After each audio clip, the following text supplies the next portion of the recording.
हिमाचल प्रदेश के लाहौल स्पीति के गांव में अचानक आई फ्लैश फ्लड से अफरा तफरी मच गई।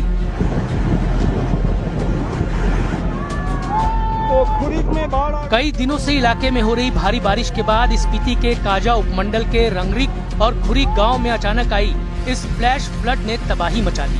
तेज बहाव के साथ आए पानी और मलबे ने गांवों में हड़कंप मचा दिया। इलाके के लोगों के मुताबिक फ्लैश फ्लड इतनी तेजी से आया कि लोगों को संभलने का मौका तक नहीं मिला।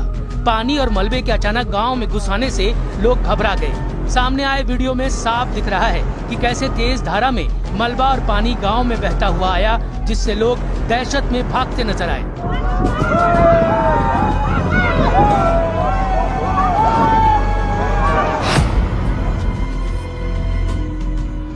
फ्लैश फ्लड का पानी इतनी तेजी से आया कि गांव के लोगों को संभलने का मौका तक नहीं मिला।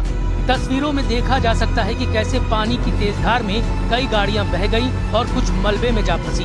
घटना के तुरंत बाद प्रशासन हरकत में आया। राहत और बचाव टीमों को मौके पर भेजा गया और मलबा हटाने का काम शुरू हुआ। अभी तक किसी जान माल के नुकसान की खबर नहीं है, लेकिन डर और दहशत लोगों के चेहरों पर साफ झलक रही है। तो खुरीक में बाढ़ आ गई देखो।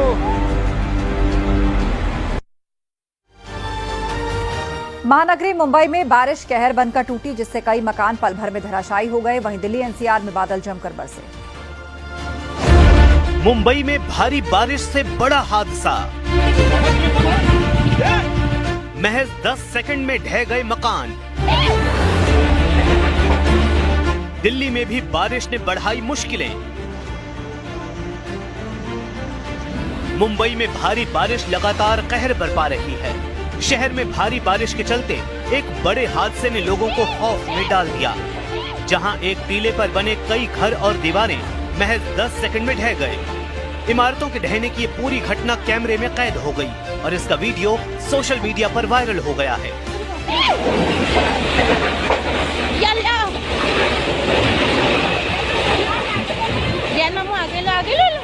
गनीमत ये रही कि इस हादसे में किसी की जान नहीं गई। घटना के समय मौजूद लोगों ने बताया कि बारिश के साथ मलबा इतनी तेजी से गिरा कि किसी को कुछ समझ में ही नहीं आया। सब कुछ महज कुछ सेकंड में खत्म हो गया। प्रशासन ने तुरंत मौके पर पहुंचकर मलबा हटाने का काम शुरू किया और आसपास के मकानों को एहतियात के तौर पर खाली करा लिया गया। मुंबई में भारी बारिश की चेतावनी। मौसम विभाग ने मुंबई, ठाणे, नवी मुंबई और पनवेल के लिए अगले कुछ घंटों में भारी बारिश का अलर्ट जारी किया है। बारिश की वजह से अंधेरी सबवे में इतना पानी भर गया कि उसे बंद करना पड़ा। दिल्ली एनसीआर में भी तेज बरसात से बढ़ी मुश्किलें। उधर दिल्ली एनसीआर में बुधवार की सुबह एक बार फिर बारिश की मार के साथ शुरुआत हुई। दक्षिण दिल्ली, आईटीओ और मेहरौली गुड़गांव रोड जैसे इलाकों में घुटनों तक पानी भर गया, जिससे लंबा ट्रैफिक जाम लग गया। निचले इलाकों में बाढ़ का खतरा मंडरा रहा है और अंडरपास बंद होने की आशंका है। मौसम विभाग ने कच्चे मकानों और सड़क किनारे बनी झुग्गियों को मामूली नुकसान की भी चेतावनी दी है। दिल्ली में यमुना नदी का जलस्तर भी चिंता का विषय बना हुआ है। हरियाणा के हथनी कुंड बैराज से इस मॉनसून सीजन में बड़ी मात्रा में पानी छोड़ा गया है। जल भराव और ट्रैफिक जाम से हाल बेहाल हैं।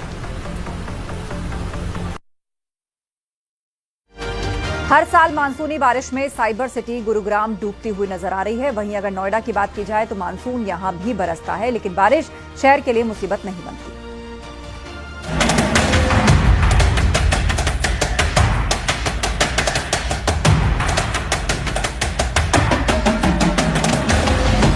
देश भर की तरह दिल्ली एनसीआर में भी बारिश का दौर चल रहा है।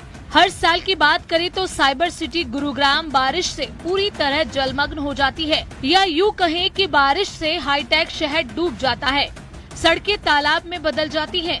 लेकिन वहीं नोएडा की बात की जाए तो यहाँ हालात बिल्कुल गुरुग्राम के विपरीत होते हैं। यह इस तरह की तस्वीरें अमूमन देखने को नहीं मिलती। आईटी हब और ढेरों कंपनियां होने के बावजूद गुरुग्राम की हालत पतली हो जाती है। इतना ही नहीं, गुरुग्राम से पहले जो हाहाकारी तस्वीरें सामने आई उसमें लोग तैरते हुए भी दिखाई दिए। राजधानी से सटे हाईटेक इलाके में ये एक दाग की तरह है।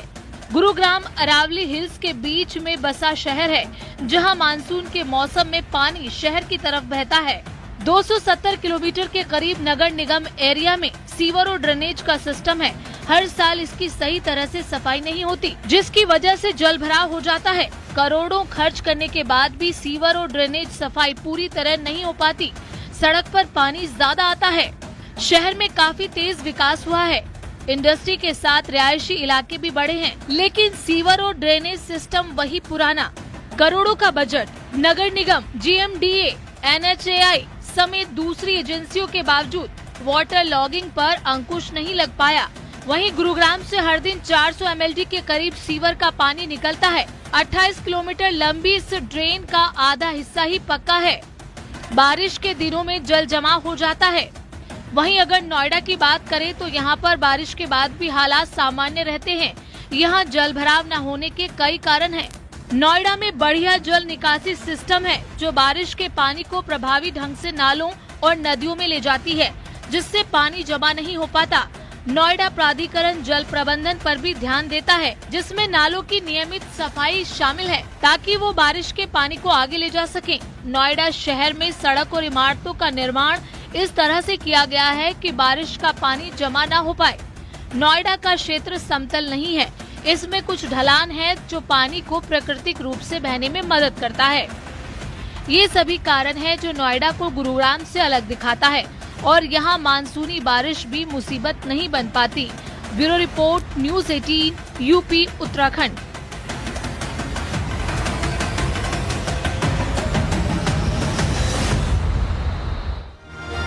जम्मू कश्मीर के राजौरी में सैलाब में फंसा बच्चा और बच्चे को बचाने के लिए रेस्क्यू ऑपरेशन जारी।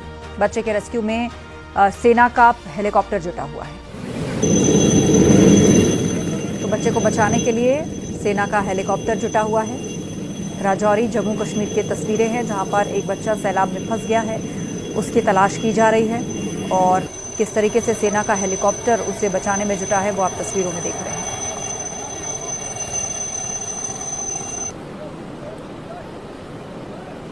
बच्चे को बचाने के लिए रेस्क्यू ऑपरेशन युद्ध स्तर पर चल रहा है।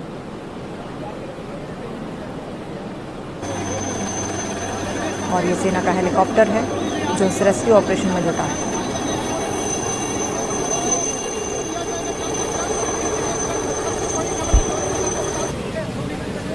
एक्ट्रेस तनुश्री दत्ता का नया वीडियो वायरल हुआ है, जिसमें वो रोती हुई और डरी हुई नजर आ रही हैं। उनका कहना है कि वो अपने घर में सुरक्षित नहीं है। ये रिपोर्ट देखिए।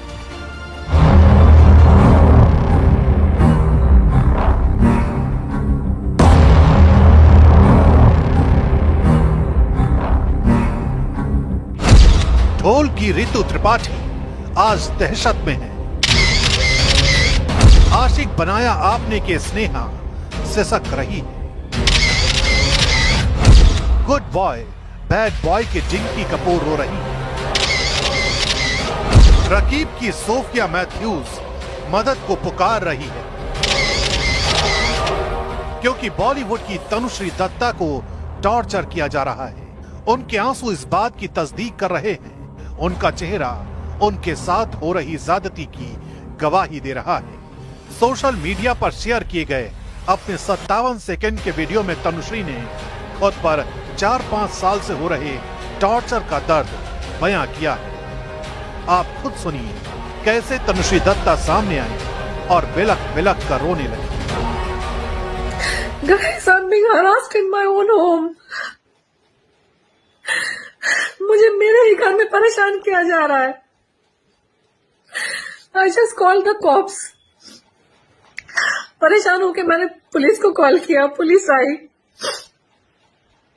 And they've asked me to come to the police station to launch a proper complaint. I'm going to probably go tomorrow or day after. I'm not well.